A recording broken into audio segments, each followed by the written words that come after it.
Of the future. We're beneath the building that is specially designed to withstand a major earthquake. This is the underground of the Emergency Management Operations Center for the City of LA. USGS seismologists say this structure is considered the safest building in all of Los Angeles in the event of a quake. It uses cutting-edge technology seen in many of Japan's tallest towers, particularly Tokyo, which is earthquake-prone like LA. Currently, just a few buildings in Los Angeles house this innovative science. What you have here, you're seeing an example of some of the systems that can be used in these buildings. This is a friction pendulum-based isolation system.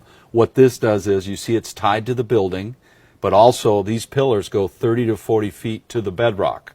So when the ground shaking starts, when the earthquake develops, these are going to cause some movement. What it does is it absorbs that movement and it allows this building to maintain its integrity. So basically there's bearings and pendulums inside of this that when you have that ground shaking, it actually absorbs that.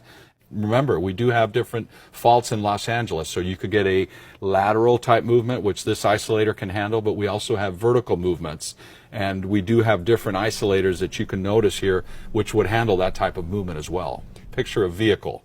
You're driving on a rough road, right? You really don't feel that too much because the shock absorbers, and picture a skyscraper, the same thing.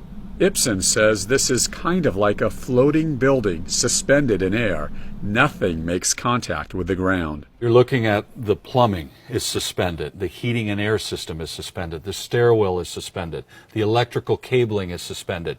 You're going to see that in these large skyscrapers. Everything will be suspended and there's no attachment to the ground at all. I'm just amazed by what the structural engineers are able to do, learning from the global experience of earthquakes all over the world and making buildings better and better, advancing the code, learning from the experience of one earthquake after another, what kinds of things can go wrong, what have gone wrong.